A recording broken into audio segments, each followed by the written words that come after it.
TV या newspaper में देखा होगा कि आज सेंसेक्स इतने पॉइंट्स ऊपर चला गया या निफ्टी इतने पॉइंट्स नीचे हो गया।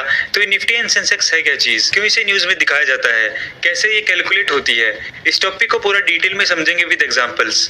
तो वीडियो को शुरू से लेकर लास्ट तक जरूर देखिएगा ताकि कोई भी इंफॉर्मेशन मिस ना हो।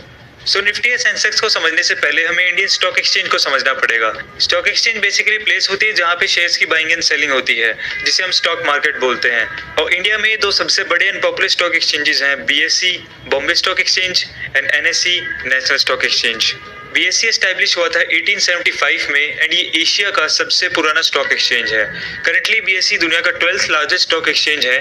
बीएसई लोकेटेड है दलाल स्ट्रीट, मुंबई, महाराष्ट्र में एंड इसमें 5500 से ज्यादा कंपनीज लिस्टेड हैं। वही नेशनल स्टॉक एक्सचेंज एस्टैब्लिश हुआ था 1992 में। करंटली एनएसई दुनिया का 10th लार्जेस्ट स्टॉक एक्सचेंज है। ये इंडिया का सबसे पहला स्टॉक एक्सचेंज था जिसमें modern fully automatic screen based electronic trading system provide किया गया था ट्रेडिंग फैसिलिटीज को इजी करने के लिए। एनएसई का हेड ऑफिस भी मुंबई, महाराष्ट्र में ही लोकेटेड है।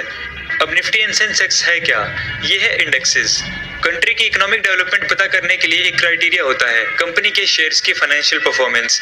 लेकिन स्टॉक मार्केट्स में तो हजारों कंपनीज लिस्टेड हैं। तो अगर हमें मार्केट की परफॉर्मेंस को जानना है तो एक समय पे हर एक कंपनी के स्टॉक को ट्रैक करना मुश्किल है ना।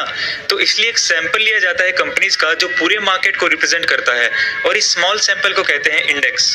तो बीएसई का जो इंडेक्स है उसे कहते हैं हम सेंसेक्स एंड एनएसई का जो इंडेक्स है उसे कहते हैं निफ्टी।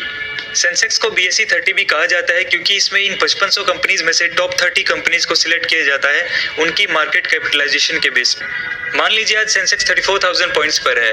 अगर ये ऊपर जाता है मतलब पॉइंट्स इंक्रीज होते हैं तो इसका मतलब इन 30 कंपनीज में से मेजॉरिटी ऑफ द कंपनीज की फाइनेंशियल परफॉर्मेंस अच्छी है, कंपनी को अच्छा प्रॉफिट हो रहा है एंड लोग इन कंपनी के शेयर्स को परचेज कर रहे हैं। अल्टीमेटली डिमांड इंक्रीज हो रही है, इसको हम बुल मार्केट भी बोलते हैं। और दूसरे केस में अगर सेंसेक्स नीचे जाता है, पॉइंट्स डिक्रीज होते हैं, इसका मतलब है कि इन 30 कंपनीज में से ज्यादातर कंपनीज की फाइनेंशियल परफॉर्मेंस ठीक नहीं है, कंपनी को कम प्रॉफिट हुआ है या फिर कंपनी का डेवलपमेंट नहीं हो पा रहा है एंड लोग इन कंपनीज के शेयर्स को बेच रहे हैं, मतलब डिमांड डिक्रीज हो रही है।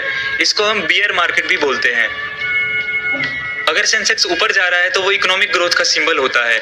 जैसे बिफोर 2008-9 में जो रिसेशन आया था उससे पहले सेंसेक्स 21,000 पॉइंट्स पे था, लेकिन रिसेशन के बाद ये गिर के 8,900 पॉइंट्स पे हो गया था। इतने सेंसेक्स का गिरने का कारण ये था कि लोगों ने शेयर्स को बेचना शुरू कर दिया था एंड कंट्री में इकोनॉमिक क्राइसिस की सिचुएशन डेवलप हो गई थी। इसीलिए हम सेंसेक्स के बेसिस पर ये डिसाइड करते हैं कि मार्केट ऊपर जा रहा है या मार्केट नीचे जा रहा है एंड कंट्री की इकोनॉमिक ग्रोथ कैसी है। एक और एग्जांपल लेते हैं। आपने कभी नोटिस किया होगा जब भी बजट अनाउंस होता है तब सेंसेक्स में बहुत ज्यादा फ्लक्चुएशंस आती हैं। तो अगर बजट मार्केट के लिए पॉजिटिव होता है तब सेंसेक्स ऊपर जाता है एंड अगर बजट मार्केट के लिए नेगेटिव होता है तब वो नीचे जाता है। अभी रिसेंटली जो बजट अनाउंस हुआ था उससे सेंसेक्स 840 पॉइंट्स ऊपर चला गया था।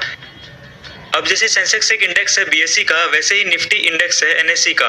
बट डिफरेंस क्या है, बीएसई में टॉप 30 कंपनीज का एवरेज लिया जाता है लेकिन निफ्टी में टॉप 50 कंपनीज का एवरेज लिया जाता है कंपनीज की मार्केट कैपिटलाइजेशन के बेसिस पे। निफ्टी को कैलकुलेट करते वक्त बेस ईयर लिया जाता है 1995 और जो बेस वैल्यू है वो है 1000 पॉइंट्स। तो क्वेश्चन ये है कि क्या सेम कंपनीज जो बीएसई में लिस्टेड है वो सेम कंपनीज एनएसई में भी लिस्टेड हो सकती हैं? तो इसको इस तरह से देखो, आप कोई प्रोडक्ट ऑनलाइन बाय करते हो तो बहुत सारी वेबसाइट्स है जिनसे आप खरीद सकते हो। फॉर एग्जांपल अमेजोन या फ्लिपकार्ट, वो प्रोडक्ट दोनों ही वेबसाइट्स पे अवेलेबल होता है और जो आपको वेबसाइट कन्वीनियंट लगती है, जिसमें आपको प्राइस सही मिलती है, वहां से आप परचेज कर लेते हो। वैसे ही एक कंपनी एक से ज्यादा स्टॉक एक्सचेंज में लिस्ट हो सकती है एंड मे बी एक कंपनी का स्टॉक का प्राइस बीएसई एंड एनएसई में डिफरेंट हो, क्योंकि ये टोटली डिपेंड करता है number of buyers and number of sellers पे।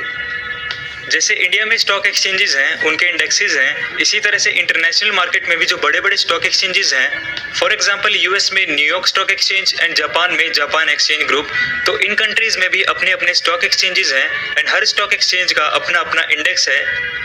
तो आज की वीडियो में हमने देखा कि स्टॉक एक्सचेंज क्या होता है, जहां शेयर्स की बाइंग एंड सेलिंग होती है। दो सबसे बड़े स्टॉक एक्सचेंज है इंडिया में, बीएसई एंड एनएसई।